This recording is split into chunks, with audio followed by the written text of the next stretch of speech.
കല്യാണം അതിന് നിങ്ങൾ പരമ്പരാഗതമായിട്ട് അതിന്റെ ചടങ്ങുകൾ എങ്ങനെയൊക്കെയാണ്? കാട്ടിൽ ഒളിച്ചു വയ്ക്കും. ഈ പെൺകുട്ടിയെ ഈ പെൺകുട്ടിയെ തോഴിമാർ മൊത്തം ചേർന്ന് ഒളിച്ചു വയ്ക്കും.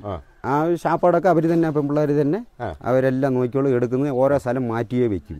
പക്ഷേ ഈ ആൺപിള്ളേർ 3-4 പേരുണ്ട്, അതിൻ്റെ തോഴന്മാർ. ഇവർ പോയി തപ്പി വേണം കണ്ടുപിടിക്കാൻ. കണ്ടുപിടിച്ചാലേ കല്യാണം നടക്കത്തുള്ളൂ.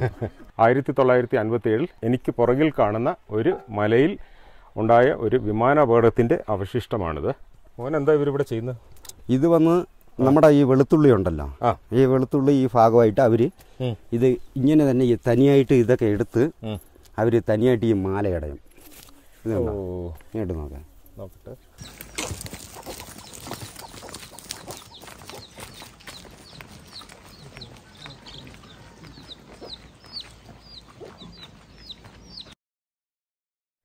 ഹലോ, എല്ലാ കൂട്ടുകാർക്കും നമസ്കാരം. നമ്മളങ്ങനെ മറ്റൊരു യാത്രയിലാണ്. യാത്രയുടെ ഭാഗമായിട്ട് നമ്മളിപ്പോൾ ഉള്ളത് വട്ടവടയിലാണ്. വട്ടവട കാഴ്ചകളൊക്കെ നമ്മൾ കഴിഞ്ഞ വീഡിയോയിൽ കണ്ടിരുന്നു. ഇന്ന് വട്ടവടയിൽ നിന്ന് കുറേ ദൂരം സഞ്ചരിച്ച് നമ്മൾ ഇന്ന് പോകുന്നത് മുതുവാൻ ആദിവാസി കുടിയിലേക്കാണ്. കുറച്ച് ദൂരം ഓഫ് റോഡ് ഉണ്ട്. ഓഫ് റോഡ് വഴികൾ താണ്ടിയെങ്കിൽ മാത്രമേ ആ ഒരു കുടിയിലേക്ക് എത്താനായിട്ട് സാധിക്കുള്ളൂ. ഇവിടെ 3-4 കുടികളുണ്ട്. അപ്പോൾ എല്ലാ കുടിയിലേക്കൊന്നും നമുക്ക് ചിലപ്പോൾ എത്തിപ്പെടാനായിട്ട് സാധിക്കില്ല. അപ്പോൾ പറ്റുന്ന 1-2 കുടികളൊക്കെ സന്ദർശിച്ചിട്ട് വരാമെന്നാണ് വിചാരിക്കുന്നത്. അപ്പോൾ എന്തായാലും നമ്മൾ ഈ പറഞ്ഞ രീതിയിൽ ജീപ്പിൽ ഓഫ് റോഡിലൂടെ സഞ്ചരിച്ചെങ്കിൽ മാത്രമേ നമുക്ക് ആ മുതുവാൻ ഗോത്ര സമൂഹം താമസിക്കുന്ന ആ ഒരു കുടിയിലേക്ക് എത്താനായിട്ട് സാധിക്കുള്ളൂ. അനിൽ സാറാണ് ക്യാമറ കൈകാര്യം ചെയ്യുന്നത്. നമ്മോടൊപ്പം അരുൾ ബ്രോയും ഉണ്ട്. അപ്പോൾ എല്ലാ കൂട്ടുകാർക്കും മറ്റൊരു പുതിയ വീഡിയോയിലേക്ക് സ്വാഗതം. അനിൽ സാറിനും അരുൾ ബ്രോയ്ക്കുമൊപ്പം ഞാൻ Bibin Thomas. Welcome to B bro stories.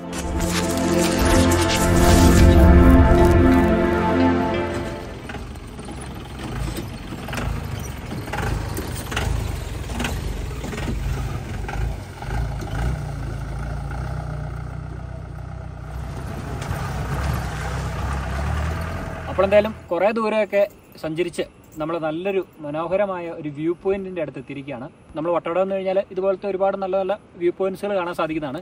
കഴിഞ്ഞ വട്ടവട യാത്രയിൽ നമ്മൾ പഴത്തോട്ടം എന്ന് പറഞ്ഞ സ്ഥലത്തൊക്കെ പോയിട്ട് നല്ല ഭംഗിയുള്ള കാഴ്ചകളൊക്കെ കണ്ടിരുന്നു. അതുപോലെ തന്നെ നമുക്ക് ഇവിടെയും നല്ലൊരു വ്യൂ കാണാൻ സാധിക്കുന്നതാണ്. നമ്മൾ പഴത്തോട്ടം വ്യൂ പോയിന്റിൽ നിന്ന് കണ്ടത് വട്ടവടയുടെ കുറേ ഭാഗങ്ങളായിരുന്നു.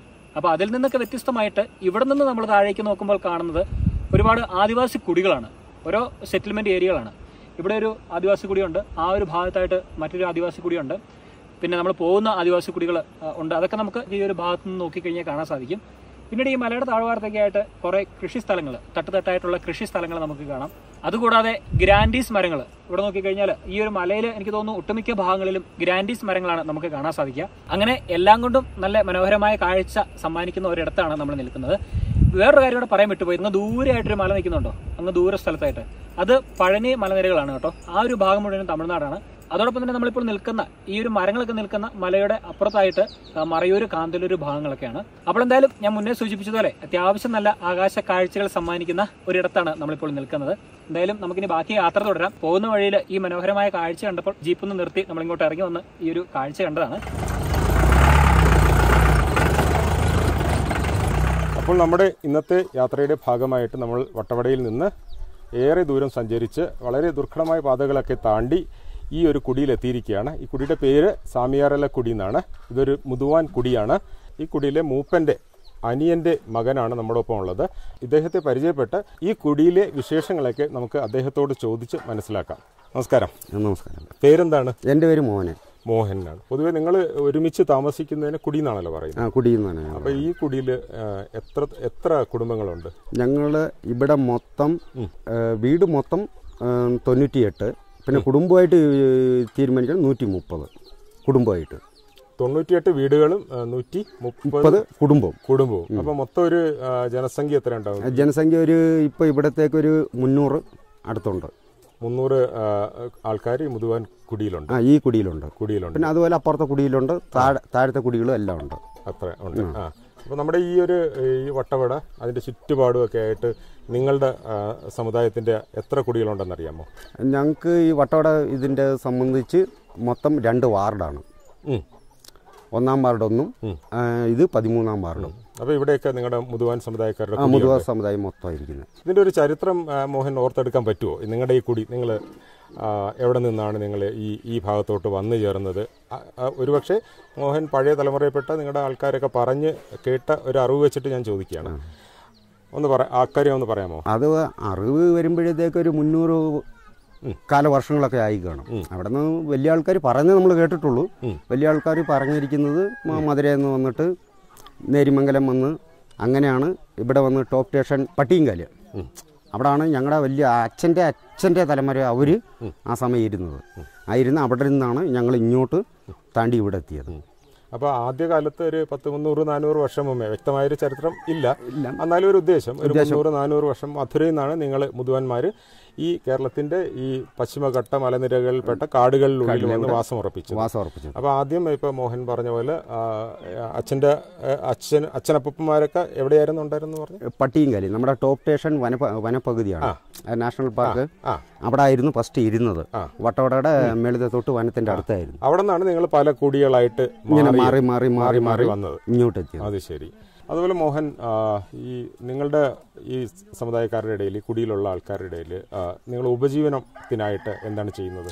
ഫസ്റ്റ് ആദ്യമായിട്ട് ഉപജീവനം എന്ന് പറയുമ്പോഴത്തേക്ക് ഭക്ഷണത്തിൻ്റെ കാര്യത്തിൽ നമ്മുടെ പഞ്ഞപ്പുല്ല്, പിന്നെ ഈ അരക്കൊടി ബീൻസ്, പിന്നെ മധുരക്കിഴങ്ങ്, ചീനിവാഴക്കിഴങ്ങെന്നും പറഞ്ഞ് ഈ ചേമ്പും കീര ഇതൊക്കെയായിരുന്നു ഫസ്റ്റത്തെ ഉപജീവനങ്ങൾ, ആ സമയമുള്ള ഉപജീവനങ്ങൾ. അപ്പോൾ നിങ്ങളുടെ തൊഴിലും അത് തന്നെയാണ്? ആ സമയം അത് തന്നെയായിരുന്നു. അപ്പോൾ നിങ്ങൾ കൃഷി ചെയ്ത് സ്വന്തമായിട്ട് കൃഷി ചെയ്ത് ഉൽപ്പാദിപ്പിക്കുന്ന സാധനങ്ങൾ മാർക്കറ്റിൽ കൊണ്ട് വിറ്റിട്ട് അങ്ങനെയാണ് നിങ്ങളുടെ ഉപജീവനം? അത് ഫസ്റ്റ് ഇരുന്നത് അതായിരുന്നു. ഇപ്പം കിഴങ്ങ് ഇതൊക്കെ എല്ലാം ചെയ്ത് ഇപ്പം മാർക്കറ്റിങ്ങിലേക്ക്. മോഹൻ്റെ ഒക്കെ ഒരു ചെറിയ പ്രായത്തിൽ ഇവിടെ ആദ്യ കാലഘട്ടങ്ങളിലൊക്കെ എന്തായിരുന്നു കൃഷി? ഇവിടെ പൊതുവെ മലഞ്ചെരുവുകളായതുകൊണ്ട് മിക്കവാറും ഈ ടെറസ് ഫാമിംഗ് ആണല്ലോ, അല്ലേ? തട്ടുതട്ടായിട്ടാണല്ലോ നിങ്ങൾ കൃഷിയിടങ്ങൾ. അപ്പോൾ ആ ഒരു ആദ്യകാല മോഹൻ്റെ ഒരു ബാല്യകാലത്തിലൊക്കെ ഇവിടെ ആദ്യത്തെ കൃഷിയൊക്കെ എന്തായിരുന്നു ആ കാലങ്ങളിൽ?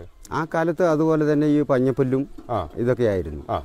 എൻ്റെ പ്രായം പുറത്തറിവ്. പിന്നെ എനിക്കൊരു ഏകദേശം ഒരു 10 വയസ്സൊക്കെ ആകുമ്പോഴത്തേക്കാണ് ഈ ഉരുളക്കിഴങ്ങ്, ക്യാബേജ്, ക്യാരറ്റ് ഇതൊക്കെ നമുക്ക് വന്നു. ആ ഒരു കാലത്തിന് ശേഷമാണ്, കുറച്ചുകൂടെ മുന്നോട്ടൊക്കെ വന്നപ്പോഴാണ് ഇങ്ങനെയുള്ള കൃഷി, ഉരുളക്കിഴങ്ങൊക്കെ ഇവിടെ ഉരുളക്കിഴങ്ങും ക്യാരറ്റും മറ്റു ക്യാബേജുകൾ കൃഷി ചെയ്യാൻ തുടങ്ങിയത്. ഫസ്റ്റ് ബീൻസ്, പഞ്ഞപ്പുല്ല്, മധുരക്കിഴങ്ങ്, ഈ ചേമ്പും കിഴങ്ങ്, അതിൻ്റെ ചീര എടുത്ത് എല്ലാം കഞ്ഞിയും കറിയൊക്കെ വെച്ച് അതായിരുന്നു. നിങ്ങളുടെ എങ്ങനെയാണ് ഒരു ആഹാരക്രമം? രാവിലെ എങ്ങനെ 3 നേരം ആഹാരമാണോ അതോ? അല്ല, 3 നേരമില്ല. രാവിലെ ഞങ്ങൾ വെളുപ്പം കാലത്തിന് കട്ടൻ ചായ കുടിക്കും.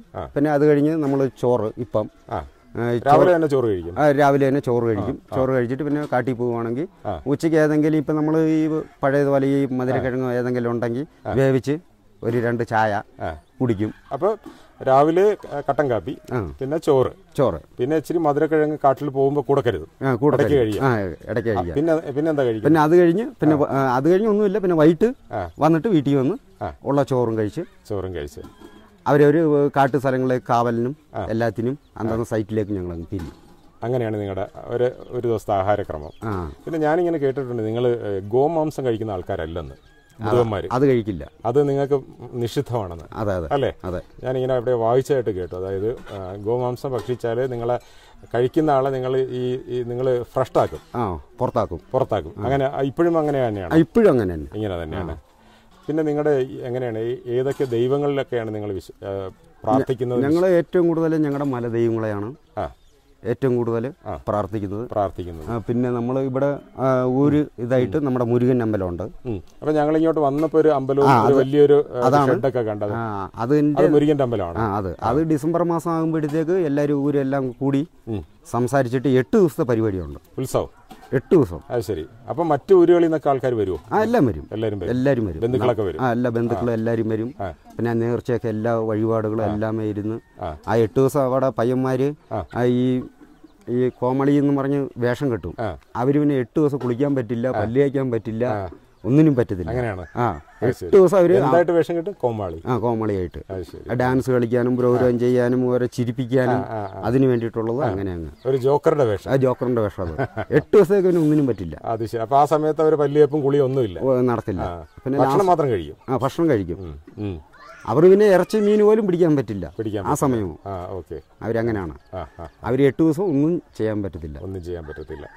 ബാക്കി എല്ലാ പൊതു കാര്യങ്ങളെല്ലാം വീടിന്റെ ചുറ്റിയെല്ലാം പെണ്ണുങ്ങൾ മൊത്തം ഞങ്ങളെല്ലാം അമ്പലത്തിന്റെ അവിടെ തന്നെയാണ് കിടക്കുന്നത്. പിള്ളേരാണേലും ശരി, ആരാണേലും ശരി അവിടെ തന്നെയാണ്. അത് ശരി. പിന്നെ എനിക്കറിയാനുള്ളത്, ഈ പൊതുവെ നിങ്ങളുടെ സമൂഹത്തിനിടയിൽ കല്യാണം അതിന് നിങ്ങൾ പരമ്പരാഗതമായിട്ട് അതിന്റെ ചടങ്ങുകൾ എങ്ങനെയൊക്കെയാണ്? അതിന്റെ ചടങ്ങ് പഴയ കാലം പോലെയാണെങ്കിൽ ഈ നമ്മളിപ്പോൾ ഓരോ വീട്ടിലേക്ക് കെട്ടിക്കൊടുക്കുകയാണെന്ന് വയ്ക്കുകയാണെങ്കിൽ അവരുടെ അച്ഛനമ്മയെ സംസാരിച്ചിട്ട് ഈ കല്യാണം കഴിക്കാത്ത പിള്ളേരുണ്ടല്ലോ, പെൺപിള്ളേര്, അവര് കൊണ്ട് ഫസ്റ്റ് കാട്ടിൽ കൊണ്ട് ഒളിച്ചു വയ്ക്കും. അത് ഞാൻ കേട്ടിരുന്നു, അതാണ് ഞാൻ ചോദിച്ചത്. കാട്ടിൽ ഒളിച്ചു വയ്ക്കും ഈ പെൺകുട്ടിയെ തോഴിമാര് മൊത്തം ചേർന്ന് ഒളിച്ചു വയ്ക്കും. ആ ശാപ്പാടൊക്കെ അവർ തന്നെ, പെൺപിള്ളേർ തന്നെ അവരെല്ലാം നോക്കിയോളും, എടുക്കുന്നത് ഓരോ സ്ഥലം മാറ്റിയേ വെക്കും. പക്ഷേ ഈ ആൺപിള്ളേർ 3-4 പേരുണ്ട്, അതിൻ്റെ തോഴന്മാർ. ഇവർ പോയി തപ്പി വേണം കണ്ടുപിടിച്ചാലേ കല്യാണം നടക്കത്തുള്ളൂ. അതാണ് നിങ്ങളുടെ ഒരു ആചാരം കല്യാണത്തെ സംബന്ധിച്ച്. അത് ഇപ്പോഴും തുടരുന്നുണ്ടോ? ഇപ്പോഴും ഇടയ്ക്കിടയ്ക്കുണ്ടോ, അതൊക്കെ ഉണ്ട്. അത് ഇല്ലാതായി പോയിട്ടില്ല.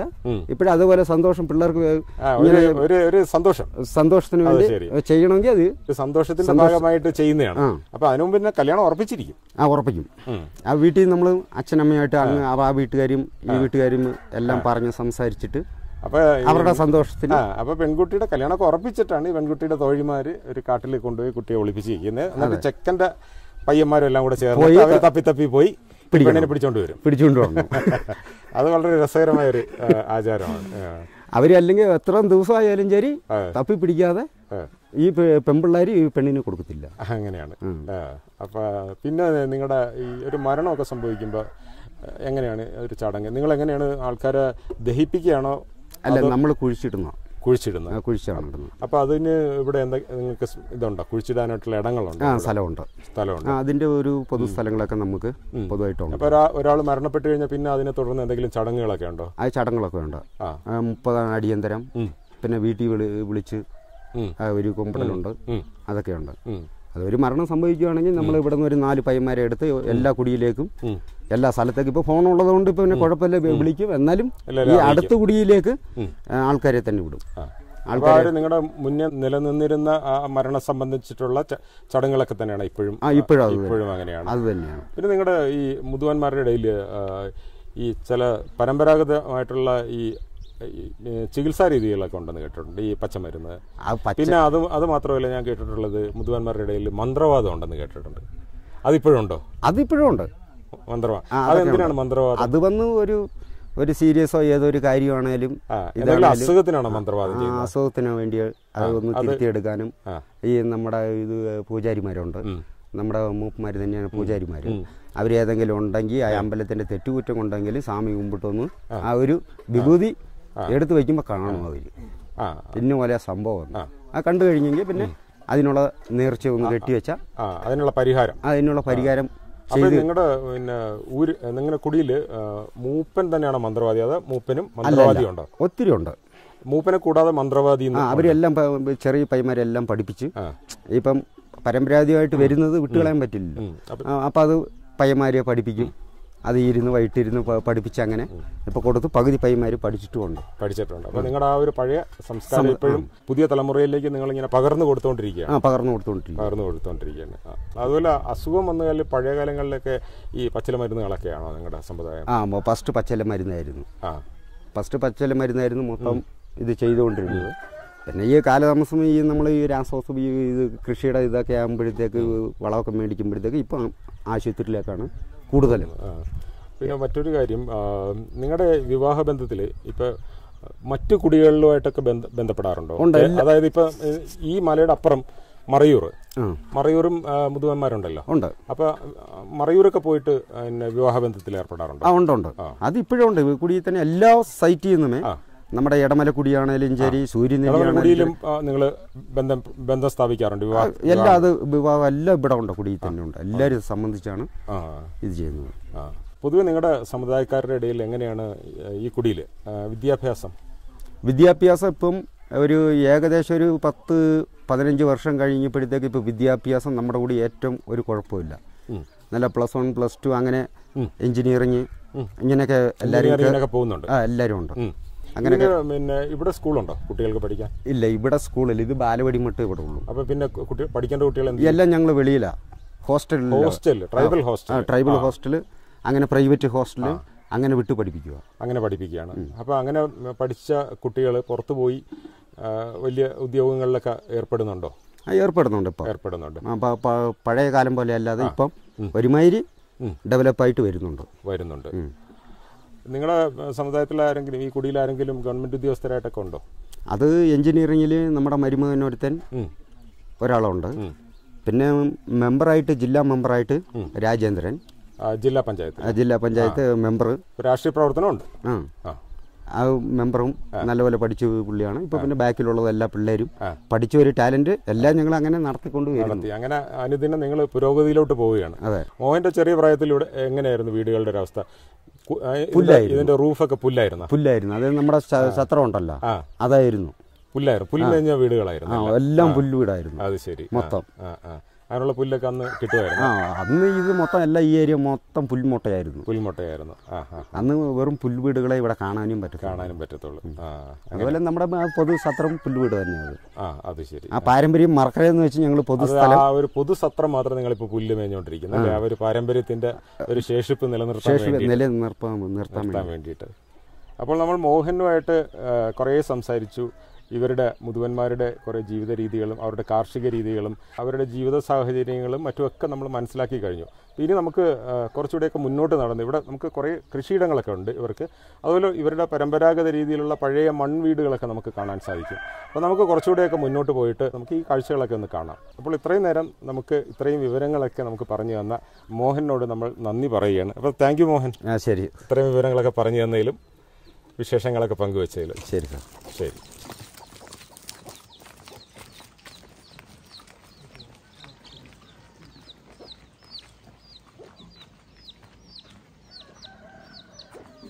നമ്മളങ്ങനെ ഈ ഊരിലെ കാഴ്ചകളും വിശേഷങ്ങളും ഒക്കെ കണ്ട് നടക്കുന്നതിനിടയിൽ ഈ ഒരു കാര്യം കാണാനിട വന്നു.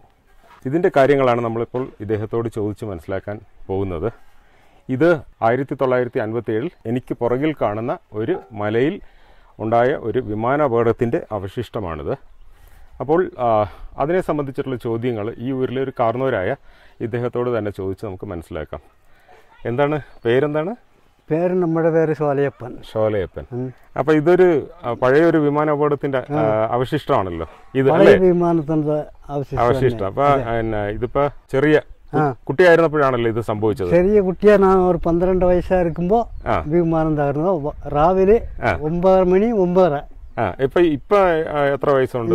ഇപ്പൊ നമുക്ക് 72 വയസ്സുണ്ട്. 70. അപ്പൊ ഒരു 12 വയസ്സായിരുന്നപ്പോഴാണ് ഇത് സംഭവിച്ചത്. ഇതിനെ സംബന്ധിച്ച് കാര്യങ്ങൾക്ക് അധികം വ്യക്തതയില്ല. എന്നാലും 1957 എന്നാണ് ഇദ്ദേഹം ആദ്യം നമ്മളോട് സംസാരിച്ചപ്പോൾ പറഞ്ഞത്.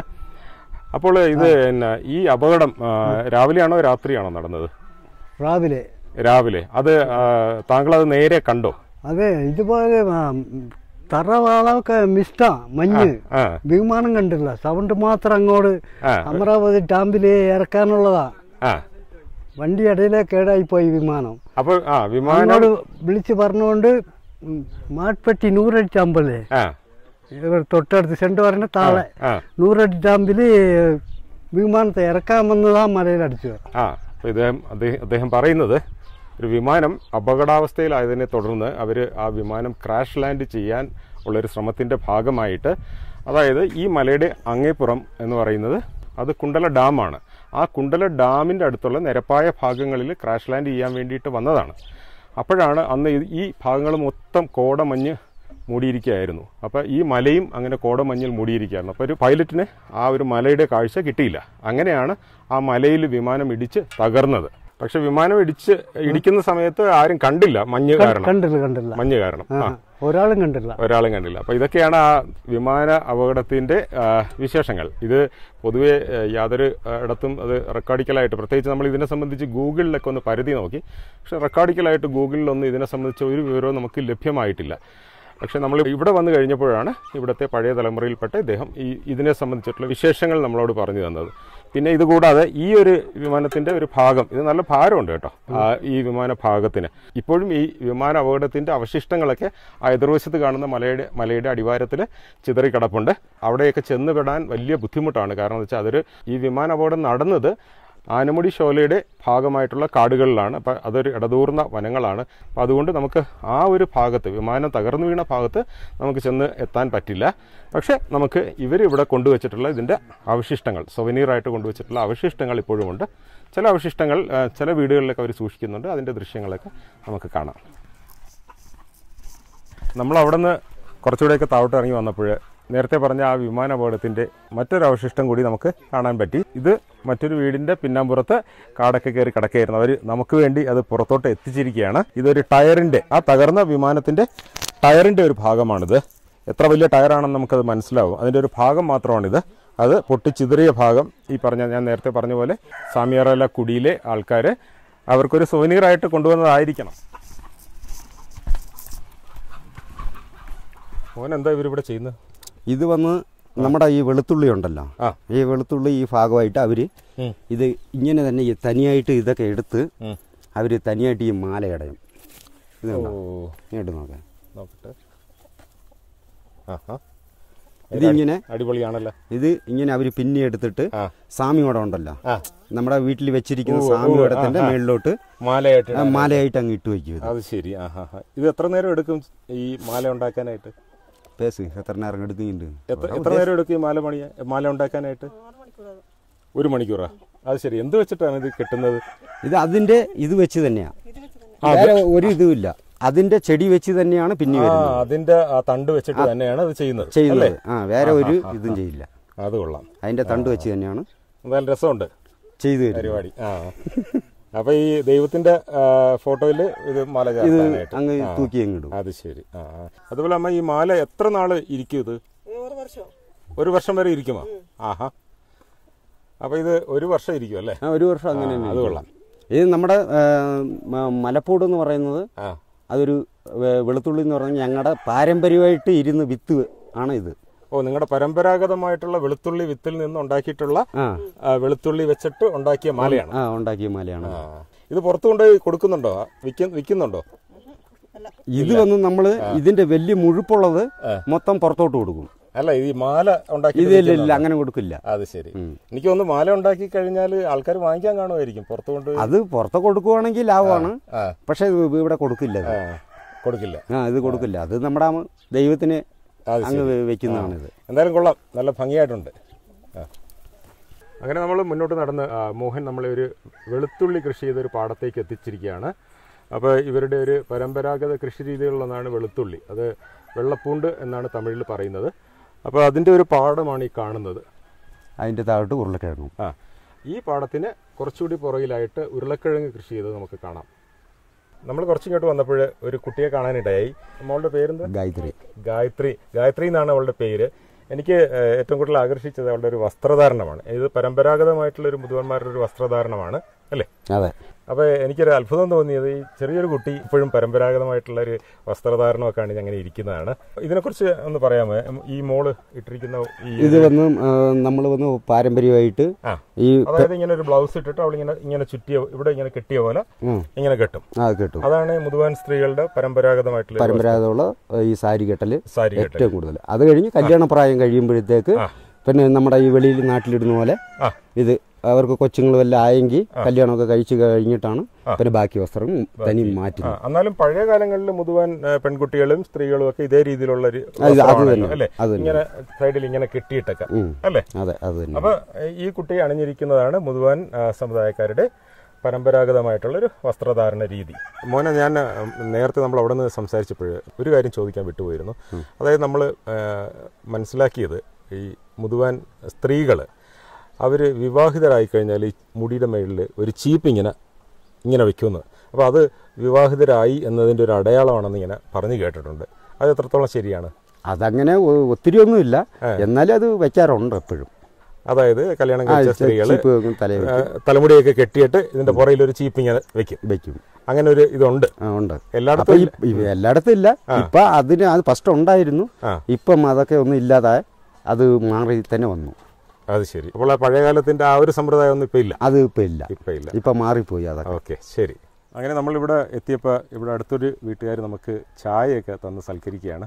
അപ്പോൾ ചായ വന്നിട്ടുണ്ട്. അപ്പോൾ നമുക്ക് ചായ ഒന്ന് കുടിക്കാം. Thank you. ചായയോടൊപ്പം ബിസ്ക്കറ്റും ഒക്കെ വന്നിട്ടുണ്ട്. മോളുടെ പേരെന്താ? സംഗീതയ്ക്ക് മിഠായി വാങ്ങിക്കാൻ കാശ് തരട്ടെയോ? അച്ഛൻ്റെ അടുത്ത് മിഠായി വാങ്ങിച്ച് കഴിക്കുമോ? അച്ഛൻ്റെ അടുത്ത് കൊടുത്തിട്ട്. അപ്പോൾ ചേച്ചിക്കും കൊടുക്കുമോ? ഗായത്രി ചേച്ചിക്കും.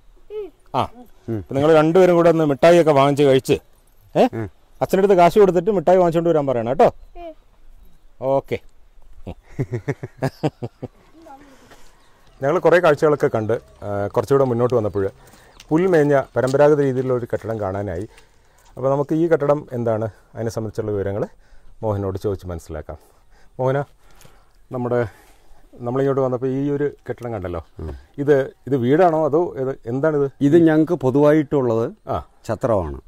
ഛത്രം എന്ന് പറഞ്ഞാൽ വെളിയിലുള്ള ആൾക്കാർ ആര് വന്നാലും കിടക്കാനും ഞങ്ങൾ സേഫ്റ്റി ആയിട്ട് അത് തനിയായിട്ട് ചെയ്ത് വെക്കുന്നതാണ് ഈ സത്രമായിട്ട് വെക്കുന്നത്. ഞങ്ങൾ ഈ കുടിയിലുള്ള ഒരു ഛത്രമാണോ സത്രമാണോ? സത്രം. അപ്പൊ ഈ കുടിയിലുള്ളൊരു സത്രമാണിത് അല്ലേ? ഇവിടെ ആമ്പിള്ളേർ മട്ടും എല്ലാവരും വലിയവര് ചെറിയവര് പഴയ കാലത്തെ ഈ കഥയൊക്കെ പറയാനും പിടിക്കാനും ഓരോ ചെണ്ടയടിക്കാനും പിടിക്കാനും എല്ലാ പരിപാടിയും ഇതിന്റെ തന്നെ. അപ്പൊ സ്ത്രീകൾക്ക് ഇതിനുള്ളിൽ പ്രവേശനം ഇല്ല, സ്ത്രീകൾ വരില്ല. അപ്പൊ ഇതിനകത്ത് നിങ്ങൾ എങ്ങനെ തീയൊക്കെ കാഞ്ഞ് രാത്രിയൊക്കെ ഇങ്ങനെ ഇരുന്ന് കൊച്ചു വർത്താനമൊക്കെ പറഞ്ഞ് അല്ലേ, പിന്നെ അങ്ങനെ പാട്ടൊക്കെ പാടി അങ്ങനെ ഇരിക്കും. അപ്പൊ ഇതുപോലെ തന്നെ ഞങ്ങള് ആമ്പിള്ളേര് കല്യാണം കഴിക്കാത്ത പയ്യന്മാര് ഒരു 20-22 വയസ്സാകുന്നത് വരെ ഇവിടെ എത്ര വയസ്സ് തൊട്ട് ഇത് വന്ന് ഒരു ഞങ്ങളുടെ ഇടയ്ക്ക് ഒരു തലപ്പാവ് കിട്ടുന്നുണ്ട്. ഒരു പ്രായപൂർത്തിയാകുമ്പോൾ ഒരു 17-18 വയസ്സാകുമ്പോഴത്തേക്ക് ഒരു തലപ്പാവ് കിട്ടുന്നുണ്ട്. അതിന്റെ വിരുന്നൊക്കെ എടുത്തു കഴിഞ്ഞിട്ട് അവർ തലപ്പാവ് കെട്ടിക്കഴിഞ്ഞെങ്കിൽ പിന്നെ അവർ വീട്ടിൽ കിടക്കില്ല, ഇവിടാണ് കിടക്കുന്നത്. ചെക്കന്മാരൊക്കെ ഇതിനകത്ത് വന്ന് കിടക്കും. ഇത് ചെക്കന്മാർ മൊത്തം ഇവിടെ വൈകിട്ട് ഒരു 7-7:30 ആകുമ്പോൾ ശാപ്പാടൊക്കെ തീർത്തിട്ട് പിന്നെ ഇവിടെ വന്ന് കൊച്ചു വർത്താനൊക്കെ പറഞ്ഞ് അങ്ങനെ കിടന്നുറങ്ങും. അപ്പൊ ഒരു 10 വയസ്സിന് ശേഷമുള്ള ഈ കുടിയിലെ ആൺകുട്ടികളൊക്കെ ഒരു രാത്രി ആയാലും ഇതിനകത്ത് തന്നെയാണ് ഉറക്കം. ഇതിന്റെ അകത്ത് തന്നെയാണ്. അപ്പൊ മോഹന, ഈ പുരുഷന്മാർക്ക് ഇങ്ങനെ ഒരു കാര്യമുണ്ട്, സത്രം. അപ്പൊ കുടിയിലെ സ്ത്രീകൾക്ക് എന്താണുള്ളത്? സ്ത്രീകൾക്ക് ഇതേപോലെ തന്നെ തനിയായിട്ട് ഒരു റൂം അവർക്ക് ഒരുമിച്ച് കൂടാനായിട്ട്, ഒരുമിച്ച് കൂടാനും കിടക്കാനും അത് തനിയായിട്ടുണ്ട്. പക്ഷെ അവിടെ പുരുഷന്മാർക്ക് പ്രവേശനമില്ല. അവിടെ പ്രവേശനമില്ല. ആ സ്ത്രീകളുടെ ആ ഒരു ഇങ്ങനെ ഉള്ള സംവിധാനത്തിന്റെ പേരെന്താണ്? അത് വാലാപ്പുര. ശരി, അതങ്ങനെയുള്ളതാണ്.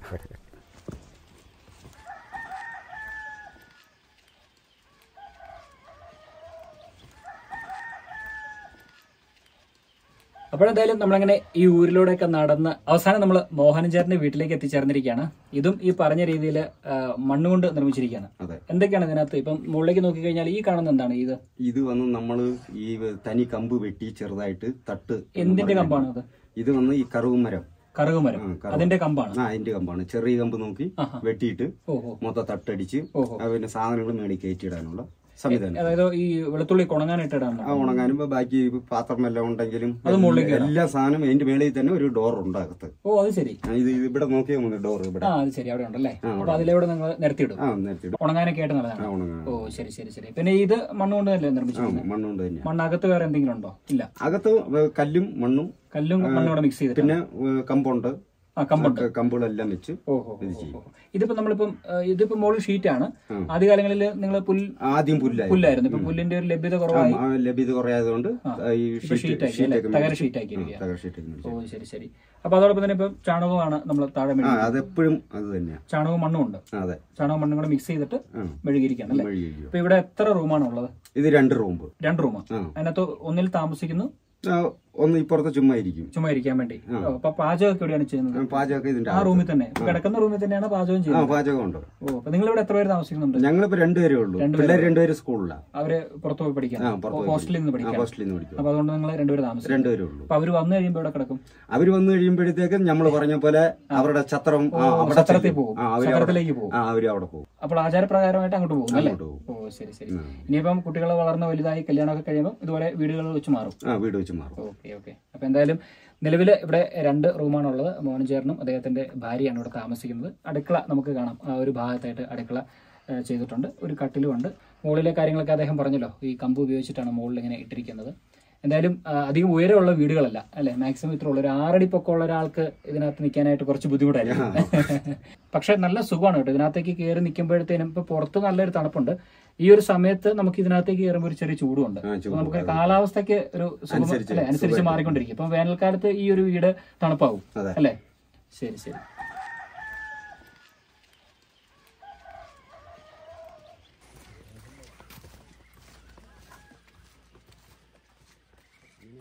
മോഹനേട്ടനോടെ യാത്രയൊക്കെ പറഞ്ഞ് സാമിയാറളക്കുടിയിൽ നിന്ന് യാത്ര തിരിക്കുകയാണ്. ഇനി നമ്മൾ മറ്റൊരു കുടിയിലേക്ക് പോവുകയാണ്. ഇവിടെ ഒരുപാട് കുടികളുണ്ട്. എല്ലാ കുടികളിലേക്കും നമുക്ക് ഇന്ന് എത്തിപ്പെടാനായിട്ട് സാധിക്കുകയില്ല. കാരണം എന്താണെന്ന് വെച്ച് കഴിഞ്ഞാൽ ഓഫ് റോഡ് ജീപ്പുകൾ മാത്രമേ പല കുടിയിലും എത്തുകയുള്ളൂ. അതുപോലും കുറച്ച് ബുദ്ധിമുട്ടാണ്. ഇപ്പോൾ മഴയുള്ളതുകൊണ്ട് 4 വീല് ജീപ്പുകൾ പോലും അവിടെ എത്തിപ്പെടാനായിട്ട് ബുദ്ധിമുട്ടാണ്. അപ്പോൾ അതുകൊണ്ട് അരുൾ ബ്രോ പറഞ്ഞു നമുക്ക് മാക്സിമം ഇന്ന് 2 കുടിയെ കാണാനായിട്ട് സാധിക്കുകയുള്ളൂ. ഒന്ന് നമ്മളിപ്പോൾ സന്ദർശിച്ച സാമിയാറുള്ള കുടിയും അതോടൊപ്പം തന്നെ ഇനി നമ്മൾ പോകുന്ന കൂടലാർ കുടിയും. കൂടലാർ കുടിയിലേക്കാണ് നമ്മളിനി അടുത്തതായിട്ട് പോകുന്നത്. അവിടുത്തെ കാഴ്ചകളും വിശേഷങ്ങളൊക്കെയാണ് ഇനി നമ്മൾ കാണാൻ പോകുന്നത്. അപ്പോൾ എന്തായാലും ഇനി ഒരുപാട് വൈകിപ്പിക്കുന്നില്ല. അപ്പോൾ അതുകൊണ്ട് നമുക്ക് എത്രയും പെട്ടെന്ന് ആ ഒരു സ്ഥലം കൂടെ കണ്ട് നമുക്ക് തിരിച്ച് മടങ്ങാമെന്നാണ് വിചാരിക്കുന്നത്. അപ്പോൾ എന്തായാലും നമുക്കിനി ഇവിടെ നിന്ന് ഈ സാമിയാറുള്ള കുടിയിൽ നിന്ന് യാത്ര തിരിച്ച് ഈ പറഞ്ഞ കൂടലാർ കുടിയിലേക്ക് പോകാം.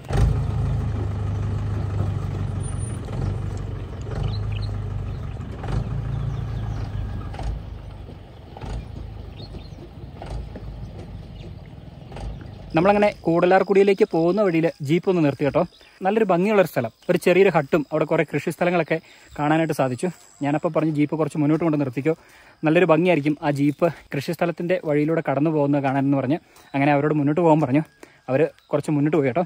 ഒരു രക്ഷയില്ലാത്ത സ്ഥലമാണ് കേട്ടോ. ഈ കുടികളെല്ലാം സ്ഥിതി ചെയ്യുന്നത് മലയുടെ ഒരു ഭാഗത്തായതുകൊണ്ട് താഴ്വാരങ്ങളും ആ കുടികളൊക്കെ സ്ഥിതി ചെയ്യുന്ന സ്ഥലമൊക്കെ കാണാനായിട്ടൊരു പ്രത്യേക ഫീലാണ്. നമ്മളിപ്പം ലാസ്റ്റ് പോയ ആ കുടിയൊക്കെ കണ്ടില്ലേ, ഒരു രക്ഷയില്ലാത്ത സ്ഥലത്താണ് അവർ കൃഷി ചെയ്യുന്നതും അതോടൊപ്പം തന്നെ അവിടുത്തെ വീടുകളൊക്കെ സ്ഥിതി ചെയ്യുന്നതും.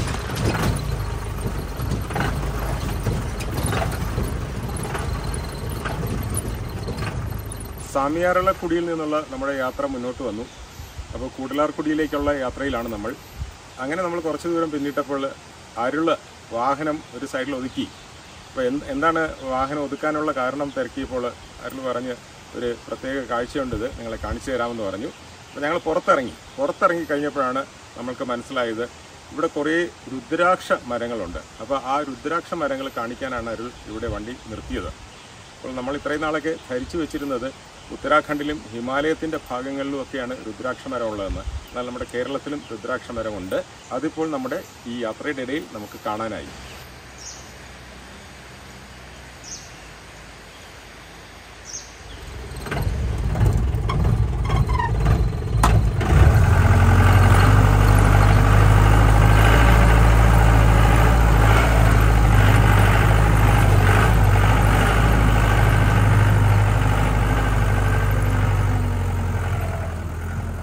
അപ്പോഴെന്തായാലും നമ്മളങ്ങനെ ഊരിലെത്തിയിരിക്കുകയാണ്. ഒരു വലിയ കയറ്റം കയറിക്കൊണ്ടിരിക്കുകയാണ് കേട്ടോ. എൻ്റെ പിന്നെ ഒരു 70 ഡിഗ്രിയെങ്കിലും ഉണ്ടെന്ന് തോന്നുന്നു ഈ കയറ്റം. പക്ഷേ കോൺക്രീറ്റ് ചെയ്തിട്ടുണ്ട്, അതുകൊണ്ട് അത്യാവശ്യം നടന്നു കയറാം. വഴി മോശമാണെങ്കിൽ അതും കൂടെ നമ്മൾ നോക്കണം. ഇതിപ്പം കയറ്റം മാത്രം കയറിയാൽ മതിയല്ലോ. എൻ്റെ അമ്മോ, ഒരു 1/2 കിലോമീറ്ററോളം ഉണ്ട് കയറ്റം. നല്ല കുത്തനുള്ള കയറ്റമാണ്. ഇവിടെ ഒരു ചേട്ടനെ പരിചയമുണ്ട്. അപ്പോൾ അദ്ദേഹത്തെ തപ്പി അദ്ദേഹത്തിൻ്റെ വീട്ടിലേക്ക് നടന്നു പൊയ്ക്കൊണ്ടിരിക്കുന്ന ഒരു കാഴ്ചയാണ്. അപ്പോൾ അവിടെ ചെന്ന് അദ്ദേഹമൊക്കെ ആയിട്ട് സംസാരിച്ച് ഇവിടുത്തെ കാഴ്ചകളും വിശേഷങ്ങളൊക്കെ നമുക്ക് കാണുകയും കേൾക്കുകയൊക്കെ ചെയ്യാം. അവരെന്തായാലും ഈ വീട്ടിലേക്കാണ് വന്നതെന്ന് തോന്നുന്നു. ഇവിടെ ഒന്ന് ഇരിപ്പുണ്ടോ സാറേ? ഒരു ചെറിയ കയറ്റം കയറിയല്ലോ. എൻ്റെ പിന്നെ എന്നാ കയറ്റമായിരുന്നു?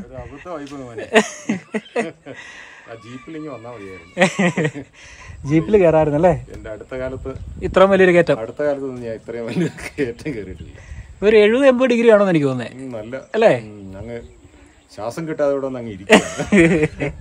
ചേട്ടാ ഒരു ഗ്ലാസ് വെള്ളം പറഞ്ഞ അല്ല, ഇവിടെ നിന്ന് നോക്കിയാൽ നമ്മൾ ഇരിക്കുന്നതിന് എതിർവശത്തായിട്ട് ആനമുടി ഷോലൈ നാഷണൽ പാർക്കാണ് ഉള്ളത്. പിന്നെ മറ്റു ഭാഗങ്ങളിലൊക്കെ ഈ പറഞ്ഞ പോലെ ഗ്രാൻഡിസ് മരങ്ങളുടെ തോട്ടങ്ങൾ കാണാം. എന്തായാലും ശ്വാസം കിട്ടാതെയാണ് മേലിലോട്ട് കയറി വന്നെങ്കിലും നമ്മുടെ മുന്നിൽ അതിമനോഹരമായ ഒരു കാഴ്ചയാണ് നമുക്ക് കാണാൻ സാധിക്കുന്നത്. ചായക്ക് ചായ എത്തി. നല്ല ചൂട്.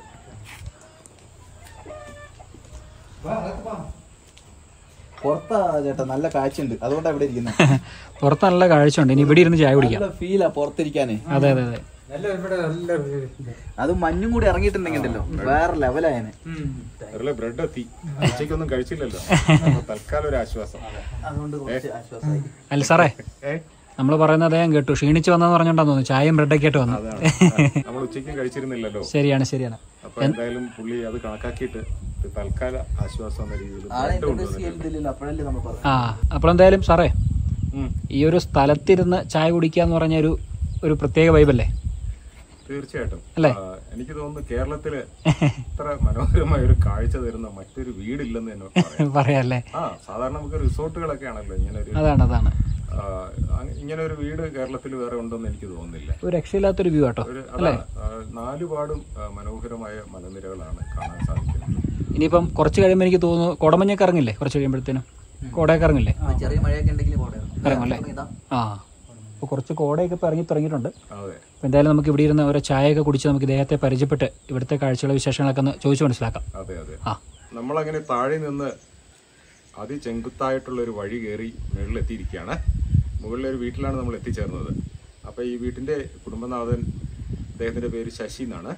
അദ്ദേഹം വട്ടവട പഞ്ചായത്തിലെ ഒരു മെമ്പർ കൂടിയാണ്. സന്തോഷം പരിചയപ്പെടാൻ സാധിച്ചതിൽ. അതേപോലെ നമ്മുടെ ഈ കുടിയിൽ എത്ര വീടുകളുണ്ട്? 120 വീടുകളുണ്ട്. 120 വീടുണ്ട്. അപ്പോൾ ഒരു ജനസംഖ്യ ഈ കുടിയിൽ എത്ര പേര് ഉണ്ടാവും മൊത്തത്തിൽ ആൾക്കാർ? ജനസംഖ്യ എന്ന് പറഞ്ഞാൽ ഒരു എല്ലാവരും കുട്ടികളോട് ഇപ്പോൾ ചോദിക്കുമ്പോൾ ഒരു 400-450 ആൾക്കാരുണ്ടാവും. 450ഓളം ആൾക്കാരുണ്ടാവും. ഇവിടെയുള്ള കുട്ടികൾക്ക് സ്കൂൾ സൗകര്യം എങ്ങനെയാണ്? അവർ ഇവിടെ അടുത്ത സ്കൂളുണ്ടോ അതോ? അടുത്ത സ്കൂളില്ല, ഹോസ്റ്റലില്ല. ഇപ്പം തിരുവനന്തപുരം ഉണ്ട് പിള്ളേർ, ഇടുക്കിയിൽ പല സ്ഥലങ്ങളും, Marayoor tribal hostel. Tribal hostel. അപ്പം ട്രൈബൽ ഹോസ്റ്റലൊക്കെ കിട്ടാൻ ഒരു ബുദ്ധിമുട്ടുകളുണ്ട്. അപ്പോൾ ഇപ്പം നമുക്ക് മറ്റേ MRS ആയിട്ട് 1-2 ഹോസ്റ്റലുകളുണ്ട്. MRS എന്ന് പറഞ്ഞാൽ മൂന്നാർ, ഇടുക്കി ട്രൈബൽ ഹോസ്റ്റൽ, ഫൈന. അപ്പോൾ നമ്മുടെ സിസ്റ്റേഴ്സുകൾ കുറച്ച് ഹോസ്റ്റലെടുത്ത് നട്ട് മറയൂർ അങ്ങനെ. അപ്പോൾ സിസ്റ്റേഴ്സിന്റെ കീഴിൽ നിൽക്കുന്ന കുട്ടികളുമുണ്ട്. അപ്പം അവരൊക്കെ നല്ല സഹായം ചെയ്യുന്നുണ്ട്. നമ്മുടെ ആദ്യം ST ആയതുകൊണ്ട് STകൾക്ക് ഒരു ചെറിയ നമുക്ക് ധനസഹായങ്ങളായിട്ട് അവരായിട്ട് പോകുന്നുണ്ട്. കൂടുതൽ ഫീസ് ഈടുക്കുന്നില്ല. അങ്ങനെ ഒരു സിസ്റ്റേഴ്സ് നമുക്ക് വളരെ ഒരു നന്ദി പറയാനുള്ള, ആദിവാസി എന്ന് പറയുന്ന വിഭാഗക്കാർ നമ്മുടെ ഒരു നന്ദി അവർക്ക് പറയാനുണ്ട്. അപ്പോൾ അവര് വിദ്യാഭ്യാസത്തിന് ഒരുപാട് സഹായിക്കുന്നുണ്ട്. കുടിയിലിപ്പോ കുട്ടികളൊക്കെ തന്നെ വിദ്യാഭ്യാസം ചെയ്യുന്നുണ്ടല്ലോ. ഡിഗ്രി ഒക്കെ കഴിഞ്ഞ പിള്ളേരുണ്ട്. ജോലിയുടെ ആവശ്യപ്പെടുമ്പോൾ ജോലിയുടെ നമുക്ക് കിട്ടാൻ പറ്റാത്ത അവസ്ഥകളുണ്ട്. പഠിത്തം കഴിഞ്ഞിട്ട് ഗവൺമെന്റ് ജോലിയൊക്കെ കിട്ടിയ ആൾക്കാരുണ്ടോ നിങ്ങളുടെ കുടിയിൽ? ഇല്ല, BS ആയിട്ട് കിട്ടിയാണ്. ഒരു BS ആയിട്ട് കിട്ടുന്നില്ല, കിട്ടിയില്ല ഇതുവരെ. PSCയുടെ ഒന്നും അങ്ങനെ ആർക്കും കിട്ടിയില്ല. പഠിച്ചിട്ടുണ്ട്, പക്ഷെ കിട്ടുന്നില്ല. അപ്പൊ ഇതൊക്കെയാണ് ഇവിടുത്തെ അവസ്ഥകൾ. അപ്പോൾ എന്തായാലും നമുക്ക് ഇവിടുന്ന് കുറച്ച് ദൂരമൊക്കെ നടന്ന് ഇവിടുത്തെ കാഴ്ചകളൊക്കെ കണ്ട് കാര്യങ്ങളൊക്കെ മനസ്സിലാക്കാം. അങ്ങനെ നമ്മുടെ നടത്തം അവസാനിക്കുന്നില്ല, നടത്തം തുടരുകയാണ്. ഇനിയും കയറ്റമൊക്കെ കയറി സാറ് മുന്നേ സൂചിപ്പിച്ചതല്ലേ ഇവിടുത്തെ സ്ഥലങ്ങളൊക്കെ നമുക്ക് പോയി കാണാം. കുറേ കുടുംബങ്ങൾ താമസിക്കുന്ന ഒരു ഇടം കൂടിയാണല്ലോ ഈ പറയുന്ന ഈ ഒരു ഊര്. അപ്പോൾ നമ്മുടെ ശശിയേട്ടൻ പറഞ്ഞു കുറച്ചുകൂടെ മുകളിലേക്ക് പോയി കഴിഞ്ഞാൽ അവിടെ കുറേ ആൾക്കാരൊക്കെ ഉണ്ട്. അപ്പോൾ അവിടെയൊക്കെ പോയി അവരൊക്കെ ആയിട്ട് സംസാരിക്കാമെന്ന് പറഞ്ഞ് പിന്നെയും നമ്മുടെ നടത്തം, അതായത് ഈ കയറ്റമൊക്കെ കയറി തുടരുകയാണ്. നമ്മൾ പഞ്ചായത്ത് മെമ്പറുടെ വീട്ടിൽ നിന്ന് വീണ്ടും കുറേ മലയുടെ മുകളിലേക്ക് കയറി ഇവിടെ എത്തിയപ്പോൾ ഈ റോഡ് രണ്ടായിട്ട് തിരിയുകയാണ്. അതിലൊരു വഴിയാണ് ഈ കാണുന്ന വഴി. അപ്പോൾ ഈ വഴിയുടെ ഒരു പ്രത്യേകത എന്താണെന്ന് വെച്ചാൽ ഇത് കാന്തല്ലൂർ, മറയൂർ എന്നീ ഭാഗങ്ങളിലേക്ക് പോകാനായിട്ടുള്ള ഒരു എളുപ്പ വഴിയാണ്. ഇവിടെ നിന്ന് ഒരു 3-4 കിലോമീറ്റർ കാൽനടയായിട്ട് പോയാൽ നമുക്ക് കാന്തല്ലൂർ, മറയൂർ ഭാഗങ്ങളിലെത്താൻ സാധിക്കും. അല്ല എങ്കിൽ ഇവിടുത്തുകാർ ഉപയോഗിക്കുന്നത് ചുറ്റി വളഞ്ഞൊരു വഴിയാണ്. അത് ഏകദേശം ഒരു 100 കിലോമീറ്ററോളം എങ്കിലും സഞ്ചരിച്ചിട്ട് വേണം അവർക്ക് മറയൂർ, കാന്തല്ലൂർ ഭാഗങ്ങളിൽ എത്തിച്ചേരാനായിട്ട്.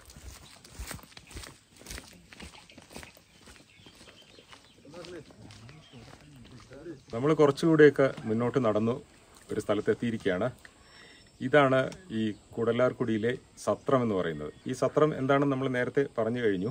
അതോടൊപ്പം തന്നെ ഈ സത്രത്തിൽ ഒത്തുകൂടാനായിട്ട് വന്നിട്ടുള്ള ആൾക്കാരാണ് എൻ്റെ പുറകിലെ വശങ്ങളിലൊക്കെ കാണുന്നത്. നമുക്ക് അവരോട് ഇവിടുത്തെ വിശേഷങ്ങളൊക്കെ ഒന്ന് ചോദിച്ച് മനസ്സിലാക്കാം. നമ്മൾ ഇവിടുത്തെ ഒരു ചെറുപ്പക്കാരനെ പരിചയപ്പെടാൻ പോവുകയാണ്. എന്താണ് പേര്?